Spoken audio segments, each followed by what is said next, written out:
Hotel panik, penyebab kebakaran masih simpang siur. Tidak terlihat kobaran api dari Hotel Bintang 5 ini karena api dilaporkan berada di lantai 4. 6 mobil pemadam kebakaran dikerahkan. Api berhasil dipadamkan petugas dengan cepat. Meski demikian, sejumlah pengunjung dan karyawan hotel sempat panik sehingga mereka keluar dari dalam hotel. Saksi mata mengatakan api berasal dari dapur hotel. Ada pula dugaan api berasal dari konsleting genset di lantai 4.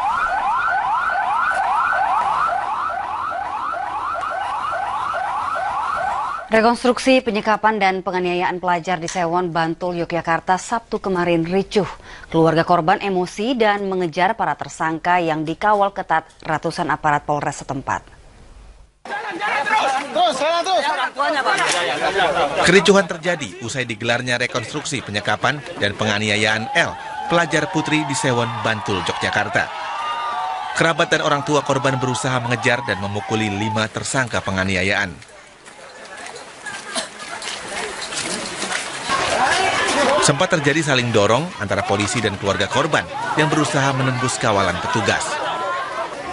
Penyekapan dan penganiayaan L dilakukan sekelompok geng wanita berusia antara 16 hingga 21 tahun. Semuanya, saya orang tuanya Laras.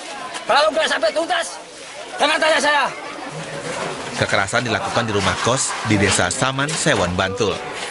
Seorang tersangka mengaku dendam karena korban pernah menantang dan mengeroyoknya. Sejumlah relawan Lembaga Perlindungan Perempuan ikut mendampingi tersangka dan korban selama rekonstruksi. Ibu korban sempat histeris saat mengetahui bahwa para tersangka adalah teman korban. Dari Bantul, Yogyakarta, Trisna Purwoko melaporkan.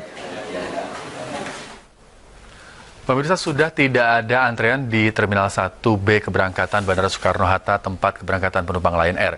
Meski demikian, penumpang tetap khawatir penerbangan hari ini akan dibatalkan. Suasana di Terminal 1B keberangkatan Sabtu malam sudah normal. Namun khusus penumpang Lion Air, ada yang masih khawatir dan ingin mengecek langsung ke bandara terkait penerbangan hari Minggu ini. Namun penumpang kecewa karena loket kosong dan belum ada kejelasan melalui telepon atau pesan singkat. Sementara Sabtu kemarin ada beberapa penerbangan Lion Air dibatalkan. Di antaranya rute Jakarta-Kuala Namu, Jakarta-Pekanbaru, dan Jakarta-Balikpapan. Jadi takutnya besok saya mau berangkat, nggak bisa berangkat. Jadi kan saya rugi waktu. Kalau andai kata nggak jadi berangkat, kepastian saya kembalikan tiket. Kalau saya rasa mendingan ditutup daripada rugikan masyarakat. Ya, ini kan negara hukum. Ya, mana salah benar-benar. Ini udah melanggar batas sekali Lion Air. Udah melebihi. Saya udah 2 kali dikecewakan. Pemirsa, PT Jasa Raharja Cabang Jawa Tengah akan memberikan santunan kepada ahli waris 16 korban kecelakaan di Simpang Susun Tol Jangli, Semarang, Jawa Tengah. Sementara korban luka akan mendapat penggantian obat. Hingga Sabtu malam, sejumlah korban kecelakaan bus pariwisata Sang Engon di Simpang Susun, Tol Jangli, Semarang masih dirawat di beberapa rumah sakit. Di antaranya di Rumah Sakit Dr. Karya di Semarang.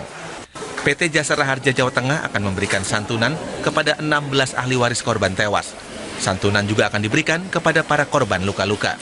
Bagi korban yang meninggal dunia, akan kami berikan santunan sebesar 25 juta kepada para ahli warisnya. Dan untuk korban yang luka-luka, kami berikan jaminan maksimal sebesar 10 juta. PT Jasa Raharja Provinsi Jawa Tengah memastikan santunan sudah bisa diterima ahli waris korban meninggal hari Senin. Bus pariwisata Sang Engon yang membawa rombongan pengajian terguling di Simpang Susun Tol Jangli, Semarang hari Jumat. 16 orang tewas dan puluhan luka-luka.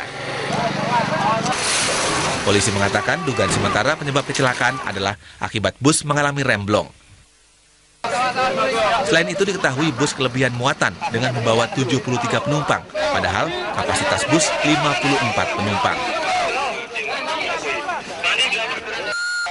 Dari Semarang, Jawa Tengah, Kristadi melaporkan. Sementara itu, pemirsa tersinggung dengan sikap Perdana Menteri Australia Tony Abbott yang mengungkit-ungkit bantuan untuk korban tsunami Aceh dengan hukuman mati duo Bali 9. Para mahasiswa Aceh mengumpulkan koin untuk diserahkan ke Australia. Mahasiswa yang terhimpun dalam Kesatuan Aksi Mahasiswa Muslim Indonesia kemarin menggalang aksi mengumpulkan koin untuk diserahkan kepada Australia. Mahasiswa juga mengajak masyarakat Aceh menggalang dana untuk mengembalikan bantuan tsunami Aceh kepada Perdana Menteri Tony Abbott. Aksi ini awalnya dipicu di media sosial, sementara posko penggalangan koin akan dibuka di beberapa wilayah di Aceh.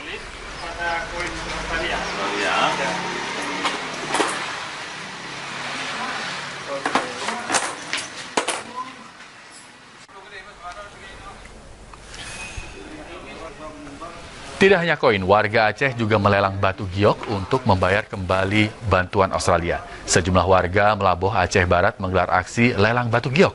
Pelelangan giok ini sebagai sindiran terhadap mereka pemerintah Australia yang mengungkit kembali bantuan tsunami karena 2 warga Australia akan dihukum mati pemerintah Indonesia karena kasus narkoba.